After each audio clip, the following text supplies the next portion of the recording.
Hi friends and welcome back. I'm so excited about our next journey together. So for this series or segment, whatever, we're going to look at different political and economic theories. And as always, my goal is to make the information easier to understand because trust me, some of this is pretty difficult. And as always, if you have questions or comments, put them in the comments. Yeah, weird. Down below. So let's go learn some cool things. Oh, hi! Here's a common theme. I've been meaning to make this video for a long time, and I randomly decided right now was a good time to do it. So here we go. We're going to talk about how we collectively as a society think about justice.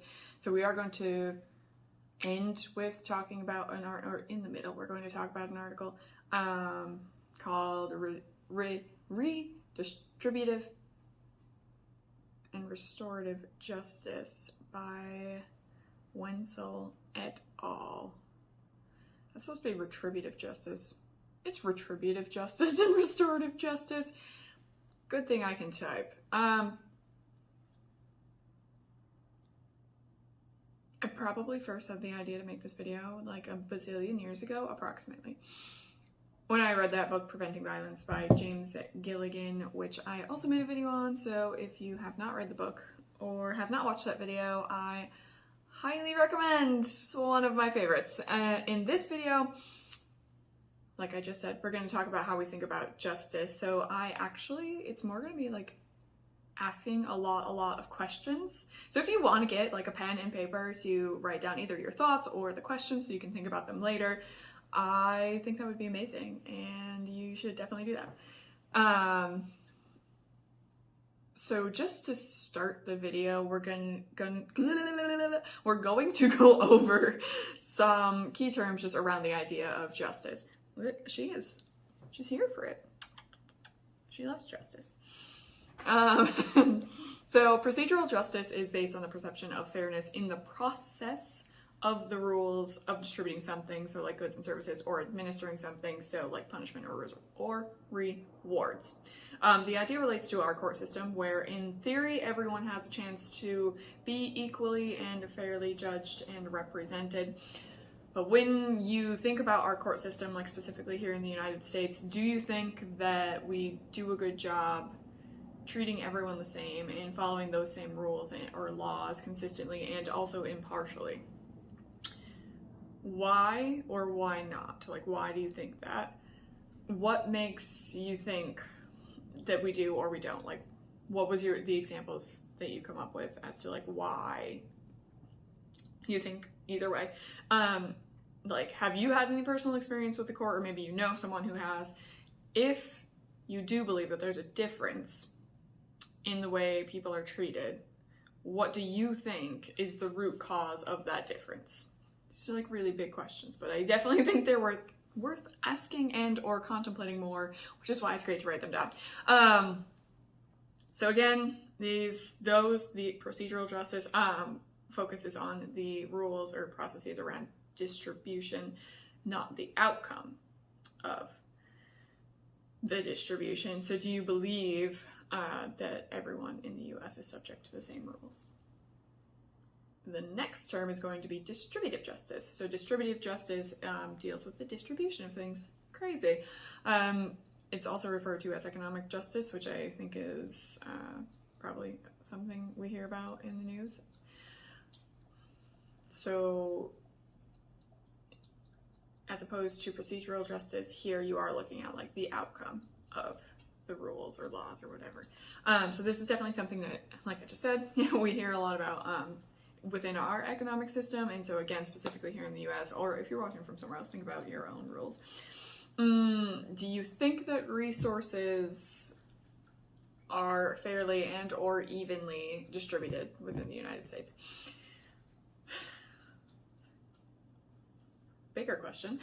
Do you even think that they should be evenly and or fairly distributed? And however you answer that question, have you ever then gone even, I'm saying bigger, but maybe it's deeper. Have you ever considered why you think that?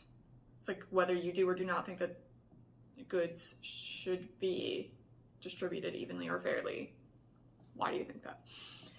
So this kind of relates to the concept of equality versus equity. So equality would be giving everyone the same number of something. So for example, if everyone gets $1,000 regardless of their needs, whereas equity would be using some metric to determine everyone's needs and distributing funds based on those needs. So not everyone is receiving the same amount because some people need more than others. That need being based on whatever that metric was, hopefully agreed upon by everyone. So now we're getting to the title of the article. Not the article yet, but the title, like I said. Well, I mistyped, but so retributive and restorative justice. So the next word is retributive justice. So our current system is a form of retributive justice, obviously based on the premise of retribution. So someone does something that we collectively have labeled as wrong, and then receive some form of punishment. So obviously conceptions of right and wrong are subjective and vary between identity groups, cultures, societies, governments. And finally, restorative justice. So you may have heard of this concept through things like truth and reconciliation councils. An example is South Africa after apartheid ended, or Canada actually has, or maybe still has, a Truth and Reconciliation Commission for the residential schools. In this process, there's an emphasis on the participation of both the offender and the offended, and ideally an agreement between those parties based around community and shared identity. So the ability to bring humanity back to the perpetrator and hopefully peace or healing to those who have been harmed or like the larger community. There's an emphasis on reaffirming shared values. When you think about those words that we just went over, so procedural, distributive, retributive, and restorative justice, do any of those ideas resonate with you?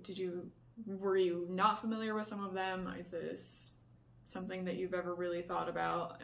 Is there one or more of them that you would like to see happening more or see happening less within our society? And again, higher question or deeper, whichever way you want to go, why do you think that? When you think about other things that we distribute, so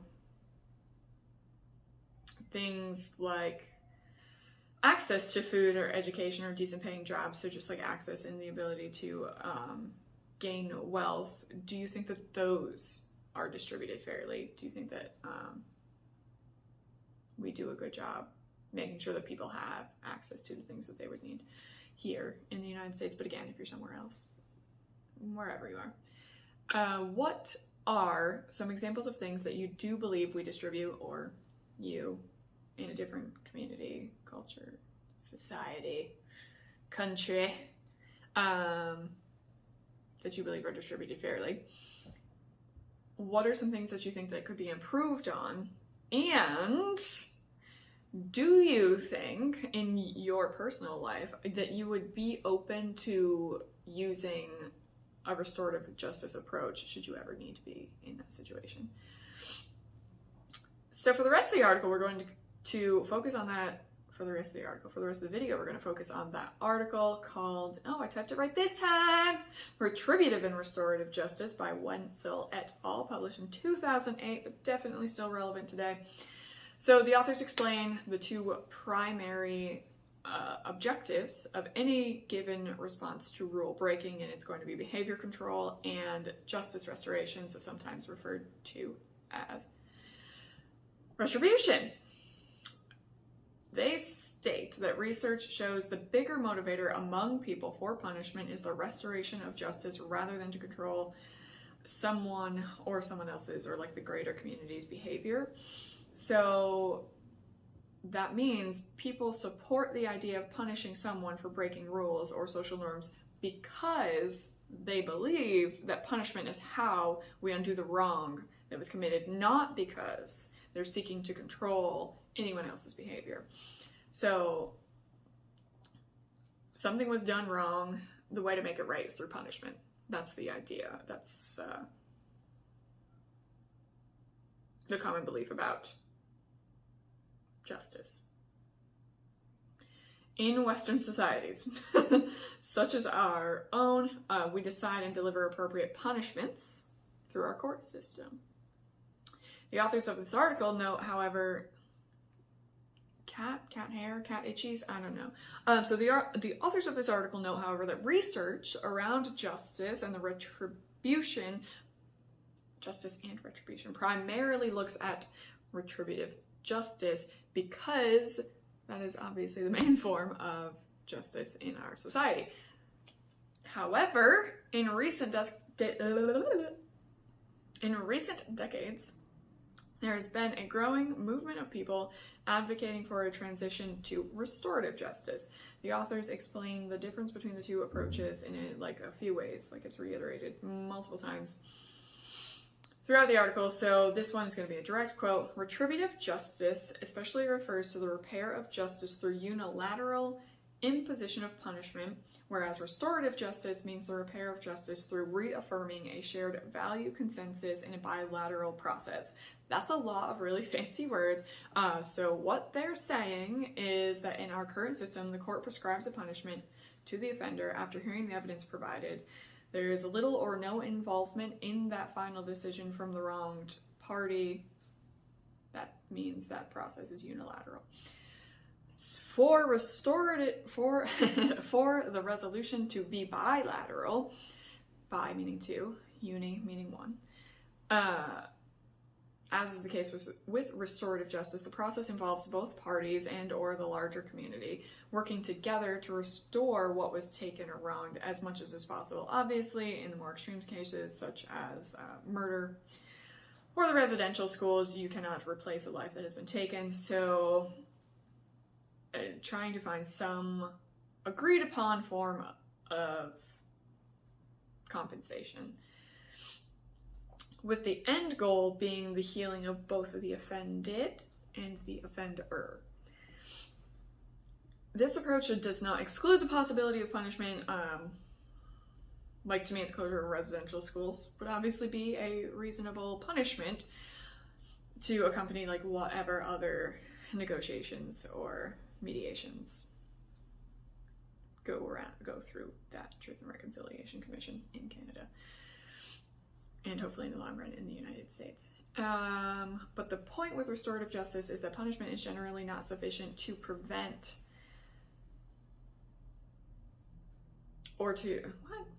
is not sufficient to prevent or to amend the wrongdoing. So again, the same example, there would be things like reparations and land returned to those from whom it was taken in the first place. Another example would be something like recidivism. So this is repeat offenders, people that do their time, get out, and then end up back in prison, people going back into the system. We know the punishment does not lower the rates of crime, and it also does not provide any sort of healing for people who are caught in that cycle, and no real exit strategy for them or the people that they have harmed. So sometimes the rebalancing of distributive and procedural justice, so like returning something that was stolen, is not sufficient for people to feel that justice has actually been restored. So sometimes communities and people need to have the moral rules or traditions, whatever it was that was violated, be reaffirmed as well. In that case, so in the case of just like petty theft, reaffirming the culturally shared value that stealing is wrong.